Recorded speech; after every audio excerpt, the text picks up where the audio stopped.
Hello guys, welcome to my YouTube channel the bankers. तो आज हम लेके आए हैं मोस्ट इंपॉर्टेंट वो है आपका सिक्स्थ सेशन। ये सेशन केवल बैंक के लिए ही नहीं बल्कि SSC, railway, CAT, MAT, defence किसी भी गवर्नमेंट और कंपेटिटिव एग्जाम के लिए बहुत ज़रूरी है।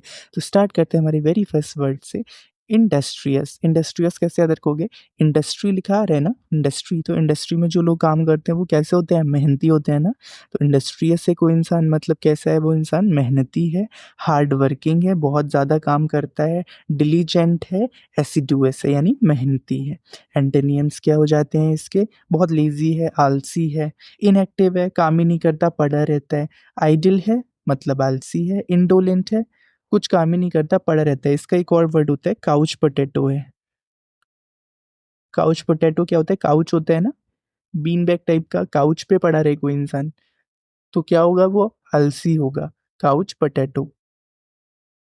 नेक्स्ट वर्ड है हमारा हजार्डस। हजार्डस कैसे याद रखोगे? हैज़ा से याद रखोगे। हैज़ा आ रहा है ना इसमें, HAZA, हैज़ा।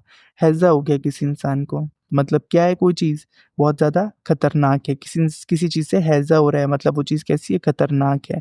प्रीकेरियस है, पेरिलस है, डेंजरस है, खतरनाक है। ये प्रीकेरियस और पेरिलस बट रिपीटेटिवली एग्जाम में आते हैं, तो प्लीज़ इसको स्टार मार्क कर लीजिएगा।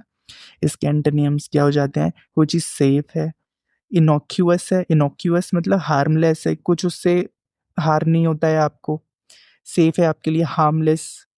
नॉन हैज़ार्डस है। नॉन हैज़ार्डस है मतलब बहुत ज़्यादा लाभदायक है, या फिर आपको उससे कोई कोई अंतर ही नहीं पड़ रहा, ना आपको लाभ कर रही है ना हानि कर रही है। नेक्स्ट टर्म है हमारा ऑब्फस्केट। ऑब्फस्केट का क्या मतलब, कैसे याद करेंगे? ऑब्फस्केट, अब फंस, कैट, कैट फंस गई।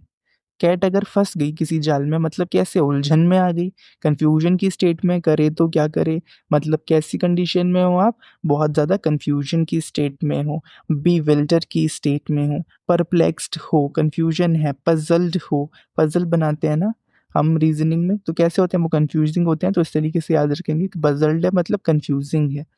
इसी की तरह इनके एंटोनिम्स क्या हो जाते हैं? बहुत क्लैरिफाई है भाई, बिल्कुल साफ-साफ दिख रही हैं चीज़ें। इंटरप्रेट कर पा रहे हो चीज़ों को, लोगों के सामने रख पा रहे हो, कन्वे कर पा रहे हो, सिंप्लिसिटी है चीज़ों में। नेक्स्ट टर्म है हमारा मार्वेलस। मार्वेलस कैसे याद रखोगे? मार्बल, कोई चीज़ मार्बल की बनी हुई है मतलब कैसी है? बहुत ज़्यादा अच्छी है, बहुत ज़्यादा शानदार है। कोई चीज़ वंडरफुल है, एक्स्ट्रा ऑर्डिनरी है, सुपर्ब है, फैंटास्टिक है, मतलब कैसी है? शानदार है। एंटोनिम्स क्या हो जाते हैं इसके? भई वो चीज़ ऑर्डिनरी है, बहुत मामूली सी ही है। नेचुरल है, कुछ उसमें ख़ास अंतर नहीं है, जैसी है वैसी ही है। सिंपल है, मतलब कैसी है? बहुत नॉर्मल है। इसके नेक्स्ट वर्ड आ जाता है हमारा प्लेकेट। प्लेकेट कैसे याद रखोगे? प्लेकेट याद रखेंगे, CID जब आती है तो लोग शांत हो जाते हैं। इसमें CID लिखा है लास्ट में, CID। सीआईडी आई तो लोग शांत हो जाते हैं, बिल्कुल चुपचाप रहते हैं। तो मतलब क्या हो गया प्लेकेट का?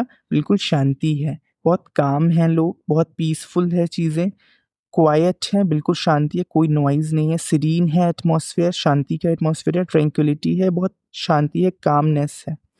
एंटोनिम्स क्या होते हैं? स्टॉर्मी है। स्टॉर्म याद, स्टॉर्म से स्टॉर्मी, स्टॉर्म का मतलब क्या होता है?